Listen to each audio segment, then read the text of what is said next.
Hour 2 Overdrive continues, powered by FanDuel, bringing you everything from the opening line to the final score. Bryan Hayes, Doug, Jeff O'Neill, Jonas Siegel of The Athletic. Mike Johnson coming up here in a few moments. Confirm with an eye later in the hour. Edmonton Oilers playing tonight. Washington in town. No Connor McDavid. 3-game suspension for McDavid. And, you know, it broke while we were on the air yesterday. I thought he was going to get 2. Just based on the Matthews suspension a few years ago. I still don't understand. I heard the explanation. I still don't know why you would ever give him more than 2 based on the Matthews precedent. It's right there. The best player in the world, give him 2. No one's going to complain about that. And Biz brought up a good point today, Hayes. Imagine only 1 game for each and all the same players are back on the ice for Thursday night for the rematch.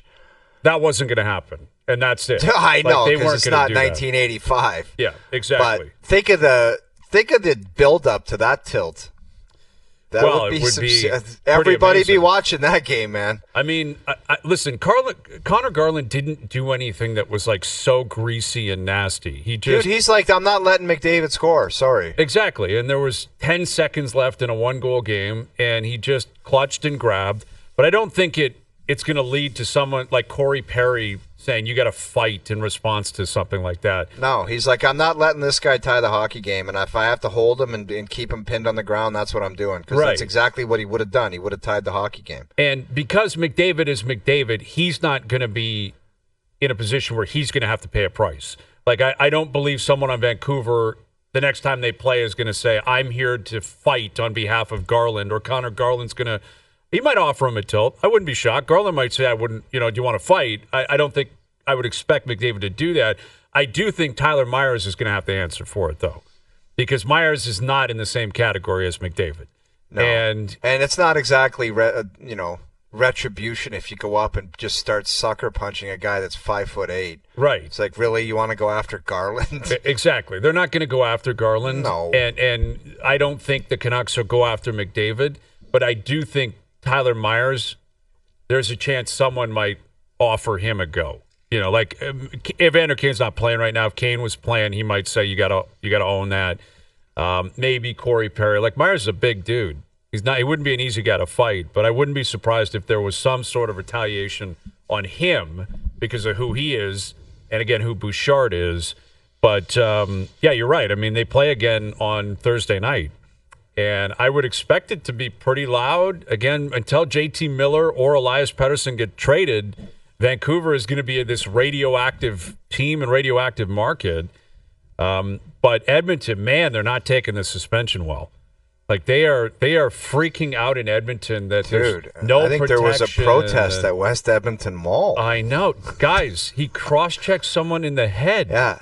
Like, what are you thinking? Like, what are you doing? Yeah. I'm with you that 3 games for me is a game too much. Yeah. 2 games, I'm with you in the protest that 3rd game is silly if you're the NHL. Give him 2.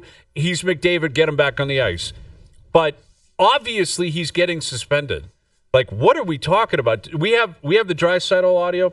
Listen to – I don't know what Leon Draisaitl is thinking of here or what the hell he's trying to relay to the masses. But here's what Draisaitl had to say about the 3-game suspension today.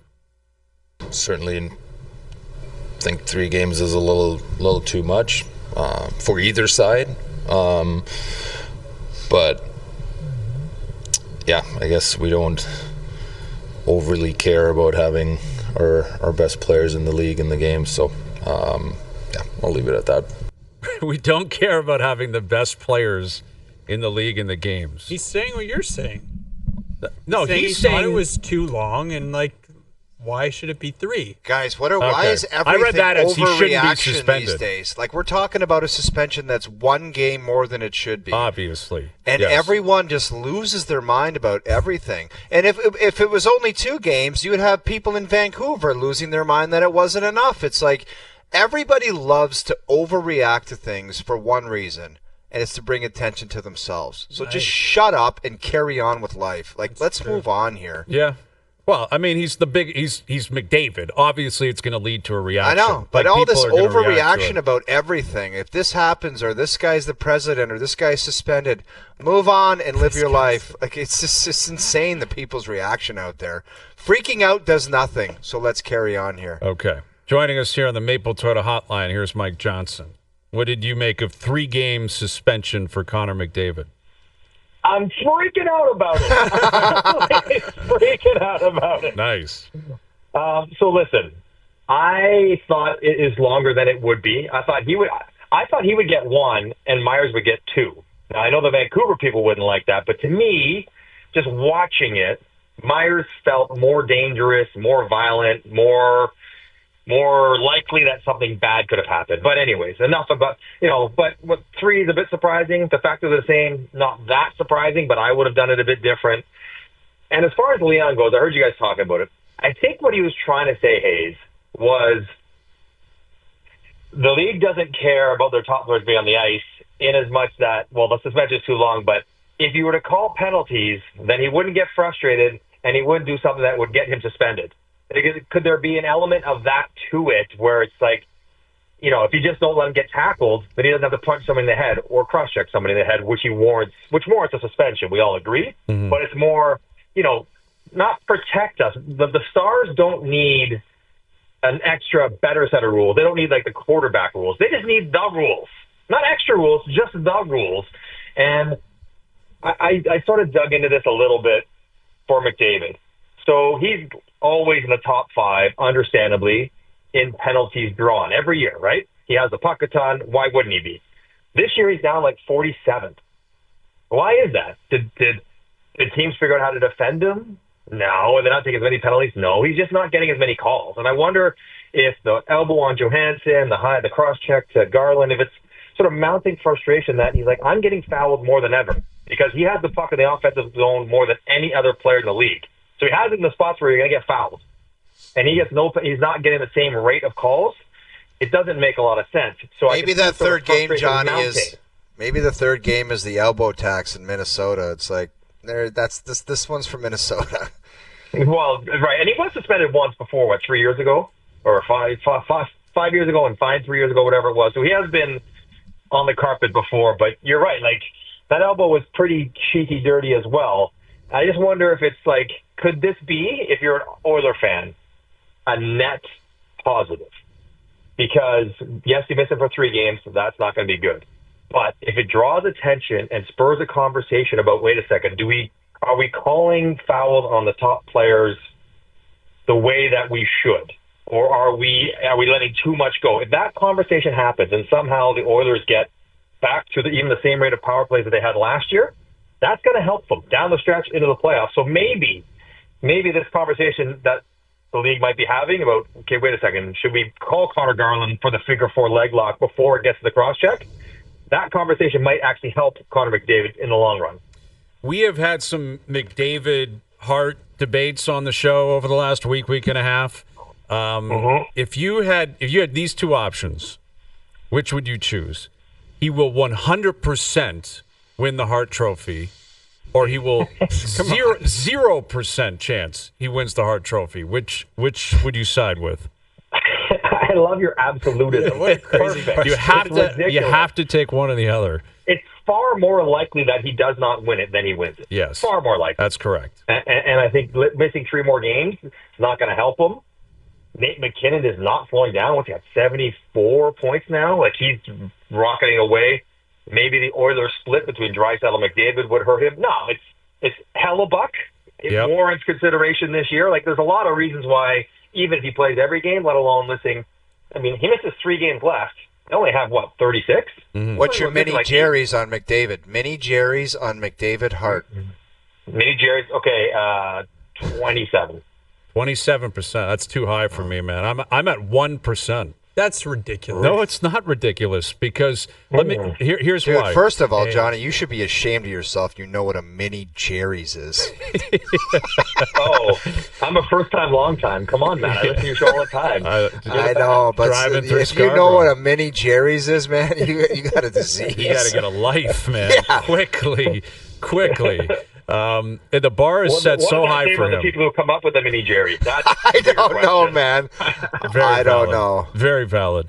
But he set the bar so high that he has to have such an extreme season to win it. Doesn't. He's 5th in the league in scoring. Yeah, that's not going to do it for him. Yeah, if he's first, is he not going to win? If he's first by a point, he's not winning the Hart. That's a ridiculous. He's not going to win the Hart.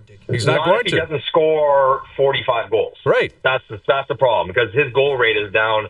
That they'll give the Hart to Hellebuck unless it's a supernova. Hayes, I hate to admit it, has a point, because they'll give it to a different guy unless he goes supernova, or if he had the same number of goals as Draisaitl or McKinnon and one more point, and Hellebuck wasn't having this year, then yeah, we could have that conversation. He might win it, but he doesn't. He's not scoring at that rate, so I'm with you. I think he'd have to win the scoring race by whatever, 12 points. He has to lap points. the field. He has 2 more goals than McKinnon. I don't understand. Yeah, and he's how many points behind him? 9 points behind him. Yeah, I'm just saying, if he goes on a heater. But it's not just McKinnon he's competing with. He's competing with other players who are also in the chase for the Hart, like Draisaitl, who I think. All right, Jonas, how about this? Yeah. How much do you have to? This is an interesting conversation, just based value of goals versus assists. So let's say Draisaitl. How much does he have to outscore Draisaitl to make up for the deficit in goals? If Draisaitl has 10 more goals, does McDavid need 20 more points? Yes. Is it 2-1? Is it 10 more goals, 15 more points? Where is that line drawn? It's probably around there, but as you know, so much of this is narrative. McKinnon, you don't really win back-to-back unless you're, Lights crazy, out. right? But he's a rock. He's in his prime and rocking right now. He is disgusting. Yeah. I hear what you're saying. It's not easy to do, but he is. It's the story. I hate to say it, but the story goes into this. Yeah, that's what I'm driving at more than anything. I'm not 0%, 1%. Come on. Yes, because I think the narrative is too much of a climb for him because he's so clear-cut the best player, and he's already won 3. What's the narrative against him? Nate McKinnon back-to-back? That's the wave against McDavid? Yes, I think the Hellebuck narrative is significant. I think if they win the President's Goalies Trophy... never win the Hart. Never really They've won it. Challenge. They've won it before. Jose Theodore. Carey Price won it. Theodore won it. Hasek won it. That's 3 people. Yeah, that's 3 in the last 30 years. Yeah, that's not a lot.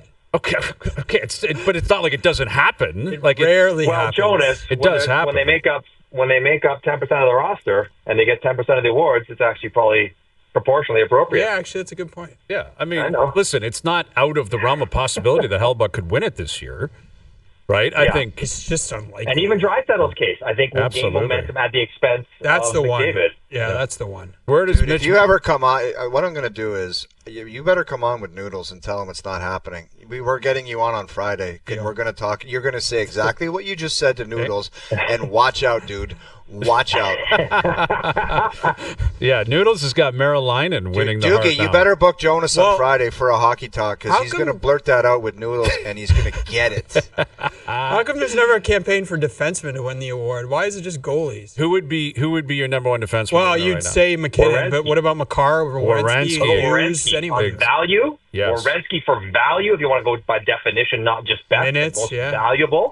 Goals, If Columbus gets in the playoffs, that guy scores 25 goals and gets 80 points, and the next best guy in his team is 10, 15 points behind him. That's Give a him all the narrative. trophies. Man, Give him all the trophies. He plays almost 27 minutes a night. 27 minutes a night. Yeah. Crazy what he does for that team. That team is not good, but they're playing well.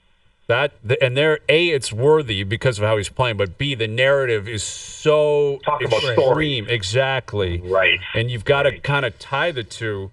And this 3-game suspension takes McDavid off the ice again. He had the injury. I just think it's just like if he gets 2.5 points a game or some crazy number the rest of the year, he just run away with it. He will not run away with it. It will not be unanimous. There's nothing he can do between now and the end of the year that would make it unanimous. Yeah. That I will say definitively. He'd have to score. How many goals does he have right 20. now? Does he have 20? Okay, so he'll come back with 34 games left or something like that. Mm-hmm. I don't know. Just standing there right in front of me. If he got 50-something goals, if he scored a goal a game the rest of the way and won the scoring race, okay, he could win it then. But it would take something pretty better than 1%. Hayes is being a little bit overreactive, but it's not a good just chance. for attention. I'll give it that much. I am seeking attention. You're right. That's what Jeff said. That is very accurate. It's a very selfish look at me take. But I've made a career off that, so I'm going to try to keep going here if I can. Stick with it. Who would be your top 5? For MVP right now? That's how you... In no particular order. Or in a particular order? It's too tough on the fly. It would be McKinnon, Hellebuck, Draisaitl. What about Kucherov, Werenski, Marner, Quinn Hughes. I guess I'd put I don't know. I guess McDavid. Like, he's been phenomenal, but I think Draisaitl has been more valuable to that team this year based on his stats, goal scoring, the importance of it, him being there all the time. McDavid, again, with the brief injury. I don't know. I mean, you look at points, like Marner's, fourth in the league in points? Fifth. Doesn't it feel like there's sort of Hellebuck, McKinnon, Draisaitl would be on every single person's ballot? Yes, that's right. And then it's like, we could talk about Werenski, we could talk about McDavid. McDavid would be on most, I think. Yep. But then Kucherov, what he's done, Kucherov, Marner, Werenski, Quinn Hughes would I think that would sort of make up the next group. Yes. And you would split those. Like, you could make a case kind of for or against, all those guys. For sure. And you look at where the Leafs are at now, Johnny, like now they lost 3 in a row in regulation. Now they win 3 in a row. And all of a sudden they got a 5-point buffer on Florida. They're 5 points behind Washington, but they're second in the East, and they're starting to score a ton of goals. Like, everything's kind of coming together all of a sudden for the Leafs. So was William Nylander right the whole time? Like, what's the big deal? Relax. Like, apparently he had it all figured out. Mm-hmm. Don't worry about 3 games without scoring. I think the most impressive and maybe the most important thing, Hayes, is that the way that they had been able to score these last few games. Because I'm watching the game the other night, last night I guess it was, and how many rush chances did they create last night? For a team that is one of the worst in the whole league at creating rush chances, right? Matthews' first goal off the rush, Nye's goal was off the rush, Nylander's breakaways off the rush. That was what we used to see. That was reminiscent of the old Toronto Maple Leafs. So if you can mix that with the attention to detail and better goaltending and all that other stuff, that becomes the dangerous team. And the team with greater margins that can have an off night in net, can have a quiet power play, can give up a penalty kill goal, and still win if they can mix in more offense. That, to me, has sort of been the revelation of the last week. Where has this been, and why is it coming out now? But that was impressive. And, that they've sort of kind of been able to turn it up when they wanted to. And I think so much of it, and we've said it all along, right? Let's evaluate this team when Austin Matthews looks healthy. And, he's so good that he can make across the board sweeping differences to how the team plays, to how they look, their underlying numbers, their wins and losses. And to see him skating through the neutral zone, flying like that, making plays, skating away from guys, it's different. And when he's different, the team's different. Yes. Johnny, can you talk on ice level William Nylander dialed in? I've been so impressed with this guy. And there were times early on, do you remember when there was move William Nylander for Brett Pesce talk? That combo was out there. It's we got to get a defenseman, and Nylander's the guy to go. Mm-hmm. When he cranks it up and he's boogieing like that, and he's got some kind of skilled physicality, we'll call it, it's pretty damn good. As far as you played right wing too, that's as good as you can play right wing. Yeah, because you don't get it all the time, right? Playing on the wing, no matter how good you are. And so you got to pick your spots, and I think that's what he is so brilliant at. Beyond the skills you just talked about, he's such a good skater. Did you see him shed Lane Hudson, who's a good little skater? He's get off of me, please. Don't even bother trying. See him pull away last night for a breakaway. The speed, the edges, the power. But to me, it's the timing where, last night one, probably not the perfect Guy Carbonneau defensive route, but he recognized, I'm not the last guy back. I think there's going to be a turnover. I'm going to go, because if there is, I'm gone.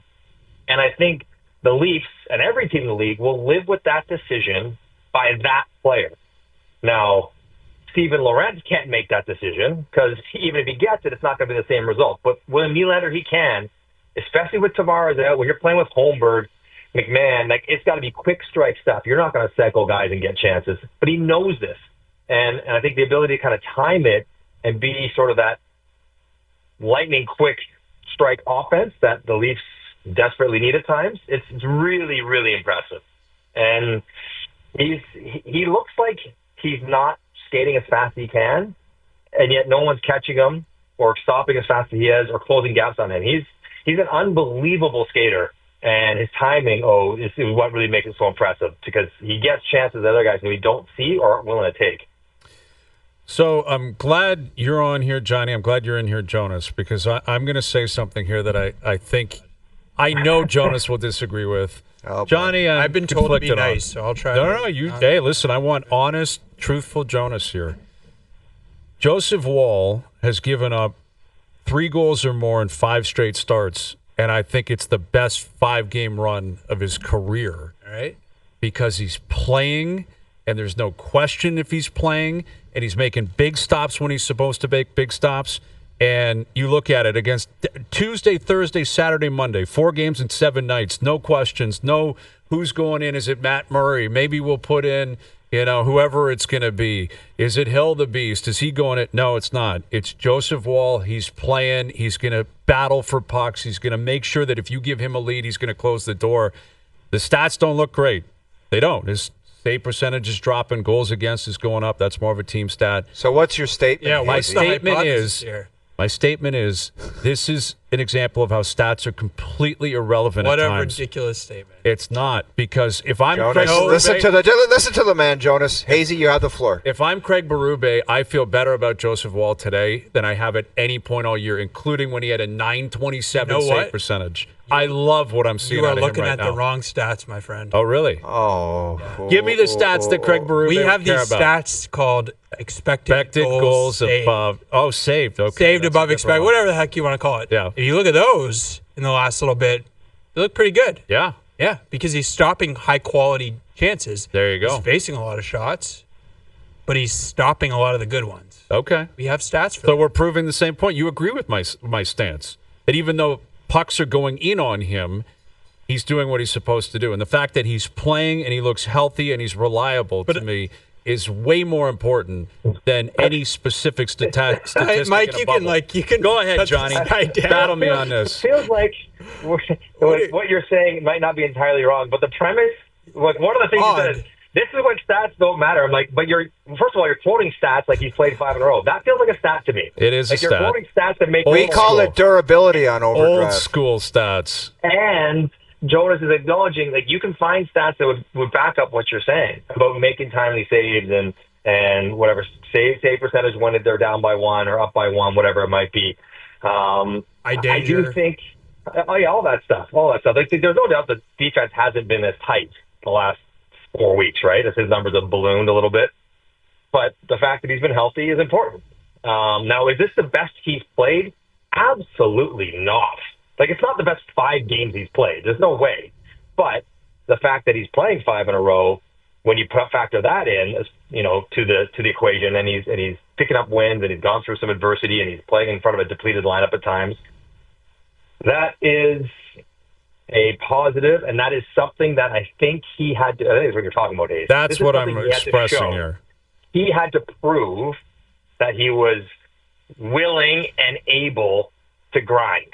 Yes. And not just be a guy when everything's right, he's right, but occasionally when goalies play 5 games in a row, stuff starts to hurt. And you get banged around in your groin or your hip or your shoulder or your whatever. Your back's a little tight, but you've got to get in there because they need you. And he hadn't shown that in his career. Not that he wasn't capable, but he hadn't shown it. And the fact that he has now, that's what you're talking about. Okay, that's a guy, barring some fairly serious situation, we can count on. And I think that's what you're looking for, Hayes. And that's what you're I talking about. love that you guys agree with me. Careful, you guys all don't get your hearts broken. That's all I'm going to say. I know. It's a long tedious, season. man. Well, It's let me ask you tedious. this, all of you. He's at 24 starts now. What do you want that total to be at the end of the year? At least 40. 42. At least 40. Yeah. Yeah. Okay. Like, how many do they have left? 34 games? I believe, yeah. I think he starts 20. So I would say 44. Yeah, 45, yeah. 44, 45 starts. I mean, I think basically once Stoller's back, they're going to be almost even, pretty much split down the middle, provided everyone stays healthy, right? And if Stoller gets back just before 4 nations or just after, they'll cut that down the middle, and then they'll see. But, Hayes, I'll ask you this then. Yeah. You love Joseph Woll. Stoller's undoubtedly second or third best goalie in the league the first third of the season, right? Was great. say that? You wanted him to Was have the great, Vezina. yes. right? Did I ever say the Vezina? You did. Did I? You said he Was should that be in the after the Vezina first night in conversation. Montreal? I don't remember that. Okay, go ahead. So if they come back, how do you factor that in? Is Woll the number one no matter what? If Stolar starts playing and plays the same? Like, how do you factor that? Is it just good to have options? I think the options. I'm curious to see how they deal with this. Yeah, I still think it's up for grabs. I don't think you have to make a decision in January, early February. You still have time to figure this out. I think ideally you get to a point where you trust one guy, or you believe that he is truly your number one, and you have an answer on that. I would think they would lean towards Woll being that guy, but I don't know that definitively. And listen, Stolarz now has got to prove that he can get back on the train, right? Like, you suffer an injury and you're out for a long time. That's tough as a goaltender. Will he trust his knee? Will he trust that he gets back into form? Those are all things that we don't have answers to. But yeah, that's what I was saying about Woll. Is like, you can have your first shutout or your first back-to-back wins or whatever, and you can say, oh, that's your welcome to the NHL moment. But I think this is actually him having a welcome to the NHL moment. Like, no excuses. You got to play. But no one else is coming in, and he's shown up and played and battled every. But now you got to keep doing it. Absolutely. That's hell about it. He doesn't deserve a parade because of it. Right. You do it for a month, but it has to start at some point. For sure. And that's what I'm acknowledging here. Is I guess that's my tongue-in-cheek point about the stats. Is I'm not even looking at those because I'm looking at a guy who's playing and he's battling and he's making big stops and they're winning games and they need him. And that's it. You guys can speak to it in the room, man. If you got a goalie who's unreliable, it can be very unsettling right now. Well, you get your hopes up, and you're just wondering. You're like, oh God, there's that guy again. Is he going to play tonight? Is he not? I'm sure there's been that situation the last 5 or 6 years in that locker room with a bunch of different guys: Jack Campbell, Freddie Anderson. It's like, and Joseph Woll. Joseph Woll, for sure, man. Dude, when a guy in Game 7 in the morning skate or in warm-up going to the rink says, by the way, I'm not playing tonight, I don't know, man. Yeah, it's a shock to the system, man. That's a tough one. That's a tough one. Yeah. Everyone's like, are you in or are you out? It's a natural reaction to say that. Like, are you in or are you out? And he's still got to prove that. He's still got to Damn right he does, no question about that. But the good news is that he doesn't really have to prove, is he good? It's just, can he be good all the time? Like, it's not so much is he capable. Now it's just, is he sort of capable of doing it consistently? Yes. So at least that part has been answered. If it had to be for Joseph Woll, but Johnny, you know what the playoffs are like. You need your goalie in a hostile environment to go in and get outplayed and steal a game on the road. Like, if you're going to go on a run, there's at least a couple instances where you need that situation. Look at what Bobrovsky did last year in the finals against Edmonton. Game 1 and Game 2, he probably stole both those games. That's the kind of stuff that's way on a different level than you guys talking about a guy playing 5 games in a row in the regular season. Whip-de-doo. Yeah, the bar's low, man. I get it. Dude. I understand the bar's low, but it's got to start somewhere. And maybe it is. Maybe the light has gone on here for Joseph Woll. We'll see. All right, Johnny. Good stuff. Lots of excitement. A lot of fire. I love it. It's always good. Thanks, boys. Good stuff. We'll do it again later in the week. There's Mike Johnson joining us here on the Maple Toyota Hotline. Count on Maple Toyota for the right winter tire package for your Toyota. Trade in your old tires, buy a new set, and get $40 back. Visit mapletoyota.com. All right, confirm or deny coming up. I think every time we have Johnny on, we throw a mini Jerry at him. I like that idea. And he was on his toes, man. Dude, he loved it. Mike from Scarborough. He knows the show. He knew it was coming almost. He embraced it. Yeah, well, he gave a great number, 27%. Right? Like, that's an old school vet Jerry. Like, that's not something bold or rounding up or down. 27%. It's a great number. It's wrong, but it's a great number. 27 for McDavid's heart. I'm telling you guys, don't hold your breath. Do not hold your breath. What if I let you write my ballot? Oh, you have a ballot? Oh, see, this is... Actually, that's not allowed. You're going to probably put McDavid in out of spite now. Interesting. You're gonna put him in for the heart out of spite. Okay, I got you, Jonas. I got to work on you a little bit more. You got 90 minutes here. Is your ballot going tonight? All right, confirm or deny coming up. Jeff Saturday on the show, ESPN analyst and Super Bowl champ. Jeff coming up in just over half an hour. OverDrive continues. TSN 1050 and on TSN 4. I can neither confirm or deny that this is in fact a segment. Austin trades Andrew Raycroft to Toronto in exchange for the rights to Tuukka Rask. It's been my honor and a privilege to serve as the general manager of the Toronto Maple Leafs Hockey Club. It's time for Confirm or Deny. Do you regret giving all those gentlemen the no trades or no movement clauses? I can neither confirm or deny that. I can't confirm or deny. All right, Confirm or Deny is brought to you by DMX One Step 2.0, the high-performance flooring underlayment that makes your vinyl or laminate floors warm, comfortable, and mold-free. DMX One Step 2.0. No mold, no cold. All right, here we go. Confirm or Deny. Statements are made. We go around the table. We confirm them or we deny them. Very simple stuff. Confirm or deny. Austin Matthews still has enough time left in the season to catch William Nylander for the most goals on the team this season. I thought you were Give me exact number, please. Okay, I will give you the I exact believe he numbers. has 18 and Nylander has 28. Is that right? William Nylander has 28. Austin Matthews has 19. So he's 9 behind Willie. Dude, this is 100%, okay? Do you remember one year he won the Rocket, and at one point during the season, he was like 10 behind Draisaitl or one of those dudes. And I made a statement on this show, and both you and Noodles said I was nuts. I said, don't put it past him. And he did it, and he won the Rocket. So this is 100%. And this guy's just picking up steam. He's healthy. He's dialed in. Well, okay. Watch out. I mean, listen, William Nylander's not slowing down either. But a 9, like that's crazy. Willie is a 40-goal scorer who's on fire, and he's got a 9-goal lead. And you're like, I know. oh, absolutely. But, dude, just think of this. The capabilities, let's just say 2 hat-tricks in a row, back-to-back nights. He has that capability. Mm-hmm. That could make you change your tune the very next day, Hayes. Okay. I think the question is, like, how many goals do you think he's going to score this year? So you say That's not the question, Jonas. Yeah, but it is. The question is, can he catch Nylander? Stop twisting it into something you're trying weird. to formulate the I'm trying to think about it in a roundabout way because, like, if I think Nylander's going to, like, how many do you think he's going to get? Nylander will get 45? I think around 45 sounds reasonable. 17 more, like one every 2 games. So then I think it's high, 65%. I've got a But we're not playing Jerry's here. Can we, like, idiots, both of you. I can neither confirm or deny We're that. playing confirm or deny, okay? Okay, I confirm it. Okay, I want got a it. percentage. No, there's no percentage. You either confirm it or you deny it. I will deny it. Can I ask you a bonus question here? I guess, sure. Matt Sundin has 420 career goals. Mm-hmm. Austin Matthews is at 387, so he is 33 behind. He will catch him this season? Confirm or deny? I would say most likely next season. Deny. Yeah, He would basically need to score a goal a game. a game the rest of the way. Yeah. Yeah, and stay healthy. And He's scoring at a goal a game right now. he is. And isn't Matt's the all-time leader? He is. Yeah, 420. He's Like, about to pass Sittler. Sittler's at what, 4, or like low 4s? No, he's only two goals behind. Oh, okay, so he's going to pass him probably this week, Yes. the way Maybe things are next going. That doesn't include playoffs, does it? It's not. Just regular It's season. so confusing. Yeah, it is very confusing the way the NHL does that.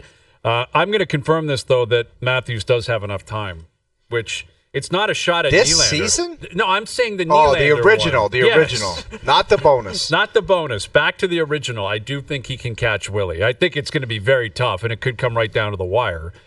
You also have to presume health on this, which is scary because Willie has been healthy. Austin is not this year. But Matthews, he just looks like he's back to form, man. He's scoring every single night, beautiful goals. We should get Doogie to look up what the Rocket odds are now.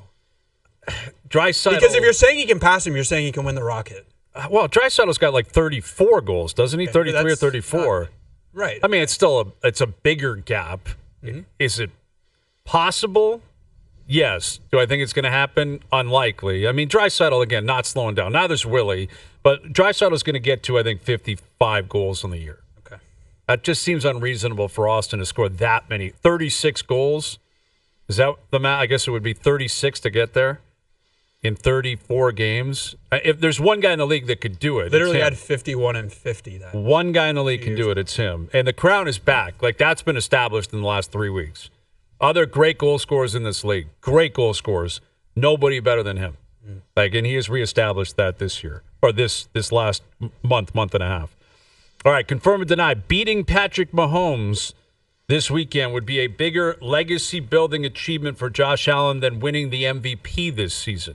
Dude, confirm or deny? Totally confirm this. Everyone knows what happened that he went into this, the last time he went into this barn in this situation, how goofy that game was. Yep. Wasn't there 3 lead changes in a minute? Yeah, there was the 13 seconds. Allen went down the Bills, then 13 seconds later, then in overtime, it ended quick. It was crazy. It was one of the game. craziest games ever, and he must have sat there and said to himself, what on earth do I have to do to beat this guy? Mm-hmm. He's going to get an opportunity, man. Yeah. And I kind of like his chances, to be honest with you. I do too. They're underdogs. It's a 2-point spread right now on FanDuel, and that's not surprising. I think the Chiefs should be favored at home, considering who they are. It's just you have to ask yourself, do the Chiefs have 35 points in them at all? They haven't at any point really this season. No, they don't. So it's like if the Bills can go in there and put up a 27 spot or something, it just doesn't seem like they have. It's crazy to say this, but the firepower to kind of match it. But maybe they just find a way to do it. I don't know. I mean, the Chiefs' defense is really – it's going to be tough to put up that many points. Well, can I ask you guys, do you think he needs, Josh Allen – let's say Houston beat KC, and Allen just marches the Super Bowl, wins the Super Bowl. Do you think, he still would need this? Well, he still can't beat Mahomes? I think it's built up to that point because of what Mahomes has achieved here.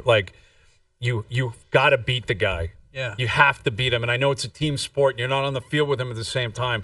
It's just the nature of the discussions around football and pro sports now. It's 1v1 all the time. And he is the guy. Mahomes is the guy. Everything revolves around him. And the only guy that's beat him, there's 2 guys that have beat him. Only one of them went on to win the Super Bowl. It's Tom Brady. Brady got him twice. In the Super Bowl, and then in 19, I think, when he was still with the Pats, and they went into Arrowhead and they won that game. Mm-hmm. He got him twice. Burrow got him and then lost in the Super Bowl. You have to beat the guy. You have to, man. And that's why I would confirm this. The MVP would be incredible. I don't think he's going to get it this year. But if Allen beats him and then goes on and wins the Super Bowl, it's like you can't pay for that kind of press, man. Do you think this is it for Lamar winning the MVP? I don't think he's still in his 20s, man. I know, but now this playoff thing, it's going to be James Harden-esque, where it's cool, bro, great. Yeah, I know, but it's a regular season award. I don't know how you separate the two. The votes go in after Week 18, right? You don't even see the playoffs. And he has the physical capabilities to probably win 2 more. Yeah, exactly. The guy keeps chucking it and running it. And it's crazy. They put up a crazy stature in that game where 2 turnover games for Lamar. I think it was 14 times in 94 regular season games, 14 of 94. In the playoffs, 4 of 8. Oof.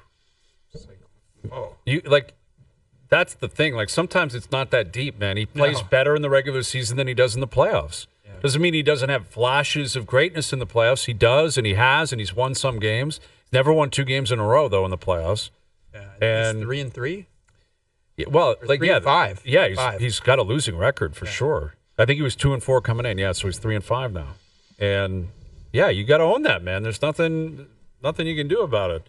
All right, let's come back and continue confirm or deny. I've got a few more left for you guys that I think you're gonna like. Can we do percentages too? You can do it. I guess at this point, you just do whatever you want. What about one day when Jonas is back? We do a Jerry's confirm.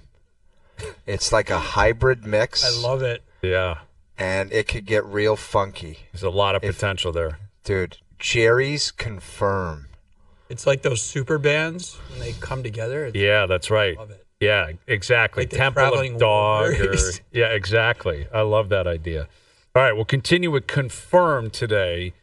Maybe we sprinkle in a couple of Jerry's on the fly. Overdrive continues, TSN 1050 and on TSN 4. All right, confirm and deny continuing, brought to you by DMX One Step 2.0. Got a few left here in the chamber, all right? Confirm or deny. Not Jerry's, not level of concern. Who was it that was talking about level of concern today, Doogie? Nick Sirianni was talking about it. He dropped a level of concern. Oh. Yeah, we got to play that. He watches the show. We'll play that in the next hour. Dude, if he loses the next game, he's fired. No. He might be. Dude, that's the thing in Philly. They love the guy, but as soon as one little blip, they hate that guy's guts. And maybe it's the market, but it's I feel bad for that guy. Usually you kind of get what you deserve. Leave that guy alone, man. They've done a lot of winning in Philly. Obviously bringing home the Super Bowl. They did it years back with Foles and Dougie P. But leave the guy alone, man. Well, he did make the Super Bowl his first year there. Last year they made the playoffs. They just folded. Remember, they started 10-0. They got crushed in Tampa. It was awful. It was really embarrassing down the stretch. And this year they're the 2 seed, and they're in the driver's seat, a home game in the NFC Championship. I mean, and they're big favorites. So, yeah, listen, Sirianni, based on his record, deserves a lot of love. But people really do, they turn on him quickly. Like, he just seems, at times, kind of an unlikable guy. I don't know if that's fair or not, but why? Because of his face? Like, does he have a face that's unlikable? He's got a face and a vibe to it. I don't know. He's been chirping fans before after wins. Remember, he brought his kids up on the podium. It's like, what are you doing, man? Lunacy. Bad look. All right, confirm and deny. Matthew Nyes and Bobby McMahon should be locked in as the top 6 left wingers for the playoffs. Locked in. Those are your 2 left wingers in the top 6. I totally am confirming this. They're young, they're hungry, they're big, they're strong, they're fast, they hit, they score. What the hell else are you looking for in some left wingers? Have at it, boys. Go nuts. I'm going to deny. Oh, God. Can I give you a reason? Physical? Are they too big and physical? No, it's nothing to do with them. I actually think, like, given their inexperience, like, they perform well. Like, think like Bobby McMahon was on the 4th line at this time last year. It's crazy. So what? So what? Yeah. It's called development. It's called, it's called inner development. It is. But internal improvement. I'm not crapping on it. I'm saying it's Sorry, impressive. that's what I was looking for. Internal improvement. The guy I think should be in the consideration for that is Domi.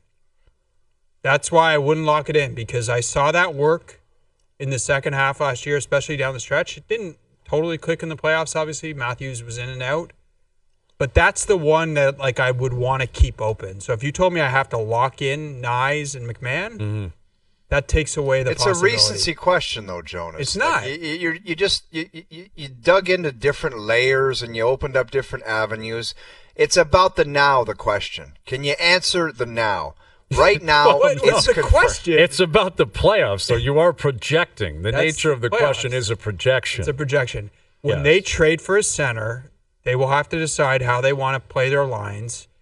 They may decide Nyes should play with Tavares. And maybe who's the centerman you think they're going to get, Jonas? Oh, you should stay tuned to The Athletic. Tomorrow we got a list. You're putting a list Our out rankings tomorrow. out. Chris Johnson and I combined. Oh, wow. Do you have a teaser package for us? You got to give us a tease so that people will be dying to go check this thing out. They'll subscribe the second you give us a tease. Like, you have to say something like, the list is not who you think.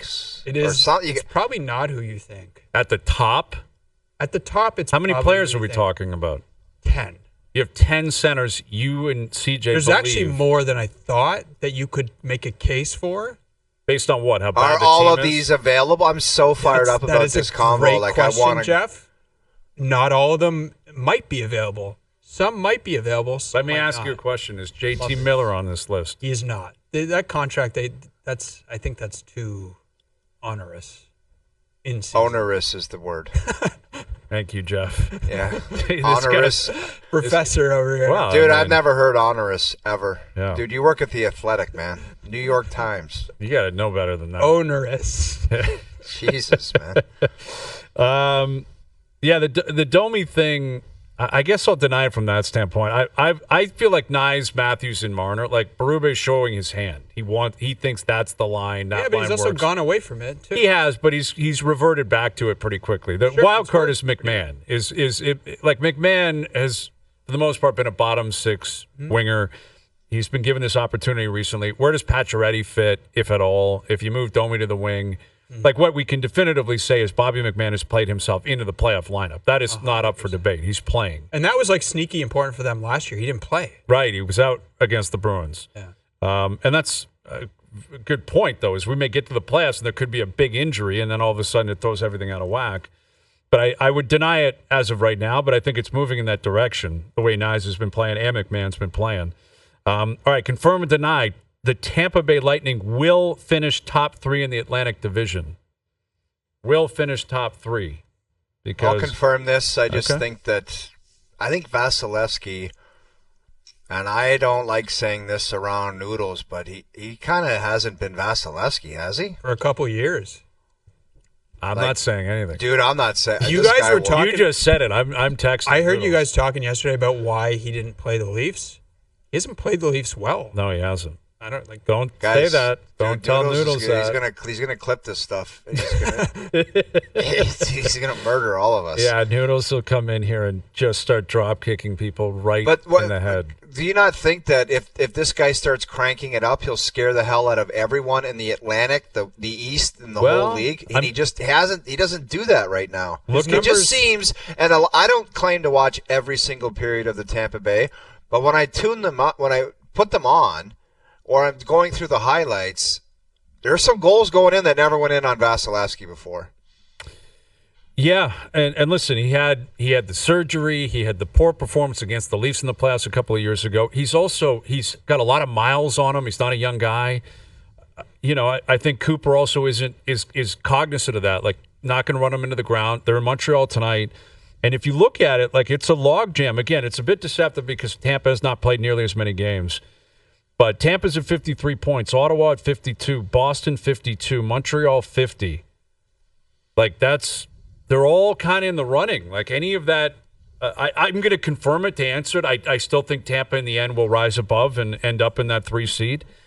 But it is a race right now. It's legitimately a race. I'll confirm it 75%. Okay, that's valid. He is up to 9. Comment. Yeah, he's up to 916, by the way. Save percentage? Yeah, so pretty So good. Noodles is right. You're all idiots. You're Jerry's all wrong. denying it. That's the name of our news segment. Jerry's denying it. Jerry's denying it. Confirm and deny brought to you by DMX1 Step 2.0, the high-performance flooring underlayment that makes your vinyl or laminate floors warm, comfortable, and mold-free. DMX1 Step 2.0. No mold, no cold. All right, we got another Confirm and Deny After Dark we'll get to. Got Jeff Saturday coming up. Nick Sirianni's level of concern. OverDrive continues. TSN 1050 and on the TSN app.